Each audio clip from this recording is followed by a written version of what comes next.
When men fight you without understanding you, when people fight you and they don't understand, it's different from when people fight what they understand. Is that true? Before you engage in arguments with men or with anybody, try to know whether the person have an understanding of what he's doing, because that alone is freedom. You can never win an argument over somebody who knows what he's doing. You can only encourage him. Maybe he has found a light that you have not found or you don't know. So the part I may be talking about is, what do you do with people who fight you, with people who fight me, where they don't have an understanding? What do you do? What do you do? It will be a wasteful effort to fight in the manner they are coming. It will be a waste of time, especially when you have an understanding that they have not understood it. They don't know your mind. They don't know your intention. They have not understood the reason why you are doing what you're doing. And they kept on rattling. They kept on talking. They kept on babbling. Are you hear what I'm trying to say? So what do you do when enemies have multiplied based on the words of men who don't understand you? You know, there are people who will buy the fight based on the words of men. They have not actually come very close to know your sweet spirit. Such people will start attacking you even before they come close. Sometimes because of what is being said, sometimes because of what they had. Sometimes people will come to you in the pressure of what they don't know about you. And you know, some men and women know how to do campaign of calumny. They know how to campaign for something that describes who you are not. Now, the worst aspect of such people is that they will like what they have said about you to be true. So every direction you move towards, they want what they have said. Whatever they are fighting, they are not fighting for you to change. They are just fighting to prove what they have said, so that they may not be a liar tomorrow. So what do you do with men? What do you do with women? What do you do with people that fight you without understanding you? What do you do? How do you go about it? Praise the Lord. You know, we have people who have gone into depression because people don't understand them. Come on, are you hearing me? Some people will lock themselves inside the room and tell themselves, what have I done? Sometimes they will even say, why is God treating me this way? And it's people that are treating them that way. Now, one of the most surest victorious parts when you are in the midst of such situation is to try to ask yourself, if the person fighting actually understands. If he doesn't understand, what are you going to do for him to understand? Now, number two, know that your approval is not of men. You don't need a man to approve that which you are doing that is right. You only need your agreement with God. Sometimes the people we want to defend ourselves before, there are people who, no matter how we try to explain ourselves before them, they will not even believe us. No matter how we want to cover ourselves before them, they will not. They have made up their mind not to just understand you. So if you try to please them, spend a long time doing something before somebody who cannot help you tomorrow. It's not all the time we need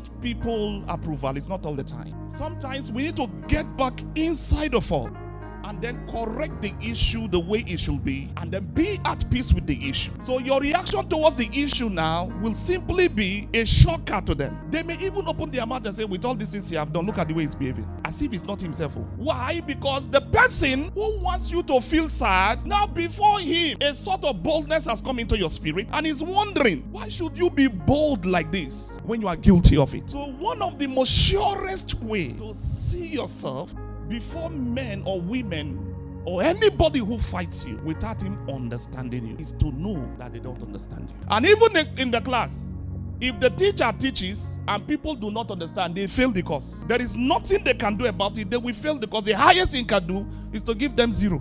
My challenge with what I'm saying is, when you are in the midst of people who don't understand you, how are you working things out to make them to understand? What are you doing to make them understand? Because if you say you will fight them, you will increase everything they have said about you to be true. Even though you are not like that, if you start fighting, there's a thing we tell you. Working out modality so that people who don't understand you, you begin to create structure around you. It is that structure they will begin to fall into. At the tail end, they begin to say, okay, They may even be the one to say you are changing. It's not that you changed. You were still the person who you used to be. It's just that they have not seen that aspect. You don't fight people physically who don't understand you. The people you fight are people who understand you but still go against you. I will tell you too that how you fight them. Understand you, they want to carry something, not what how they understand it. So in situations like this, you find out there will be arguments in places. To some, you find that it's not that the thing is not correct, but because you are the one bringing it, they will throw it away. And they will tell themselves, do what you want to do. The thing is bearing your name. Let the thing just die. That is where you find out that people will begin to speak this Hausa. Koyo kaswatatashi, onkole achiriba. Arusa, we will leave now, but I want to talk something. I want to say something. The greatest battle in your life is to find out who you are, not what people say about you. The greatest battle in your life is to find not what people say. What people say is quite important, but not as important as the first thing first, which is you knowing yourself. So that when you know yourself, when you get to your boundary, you know you need the help of others. You know when to tell somebody, please lift my hand. This thing, I cannot do it. So let me tell you something I have understood. Number one, let me give an example. Let me use Secretary Come. You are the coordinator today. You did well. Stand. I have this understanding. Where is your first daughter? Come very fast. Stand here. Let the camera picture you very well. I have this understanding. If I want this ministry to grow and I call the secretary of the church and I'm teaching her what to do in the church, and secretary is not saying anything about the church to her daughter, I have an understanding that the church will end with secretary. I have this understanding very clear. So when I look at you, I am asking myself, with who will the church end from you? Then I can be able to say, this church will continue. Secretary, you are how old now? Your age is secret? I'll be able to say, in the next 20 years, how vibrant will secretary be in this church? And do you know one thing? Secretary is planning for this her child to go to the university to lost the more, because she's in a little community. By the time she enter into university, she will meet a whole country. So Lele will enter into the university because the mother has not done a work about the church on Lele. Anything can take Lele away. And it is even the mother that will say she doesn't want her daughter to do secondary school here, primary school here, and the youth service there. Let her go and find opportunity without having the church mind. Secretary may even tell, go and look for opportunity. So once Lele goes there and maybe a particular office takes her, that becomes the end of the church. So if I have an understanding that the church is ending from secretary, and secretary is asking me to do a work that will only last, to do a work of 30 years in her life, just to give me 10 years, I have wicked myself by myself. So what I should do is to work on secretary, the work of 10 years. And because I have seen beyond that 10 years, I will take the next other 10 years, 20 years to do it in the life of those who will give me the work of 20 years. Because I know I have already lost the children of secretary. After all, the husband is a member in the spirit, but he comes to the church on visit some. So it will not be hard for even him to decide to say, let us go back to another place. And then this one will pick another church to start going. How many times have you sit down with your children and preach this church into their heart? What do you say to others in their front about the church, about their pastors, about your members, about your leaders? Opening your mouth to talk about the church. That is what you are building. It is with your hand you are using to drive away the only opportunity you have to gather these 2 or 3 or 4 or 5 alongside and talk to them. That I may not be around, but there is what they call the ears of the spirit. It listens. And sometimes I can be able to pick it. Just this is why sometimes you may even finish talking outside when you come to the church. I'm just saying it. It may happen immediately. I think I've picked somebody. What did you say about your pastor? Stand up. And he said, what? Say, shut up, my friend. If you do that again, you die. You can't claim you are building the church and then opening your mouth nonsensically about the church. It's just like you after you cook food and the food is sweet. You carry kerosene inside. If I know secretary doesn't understand that, I already know how long she will stay here, because I'm pretty sure there are some of you, the only reason why your children come to this church is because you are here. Or why some people still come to this church is because you are. You have not walked a walk independently for them to grow up to believe in the church. Once you cease, that ends the generation of the church. I sat down today and I saw on Facebook, was it yesterday? EYN, they are celebrating 100 years. 100 years. Many the founders have died. Some have taken over. Some have taken over. Now, if you look at the history of EYN, you will know it's a family church. That you come with your family. It's a family church. Since in the villages, they leave the villages, they come here, no matter how civilized they become, they don't leave that church. Look at the way Catholic is to indoctrinate their children that no church like that. In fact, Catholic is the number one church in the world. How? Catholic came before Jesus came. Jesus is the number one church in the world. Or is Catholic. The disciple of Jesus are the second church in the world.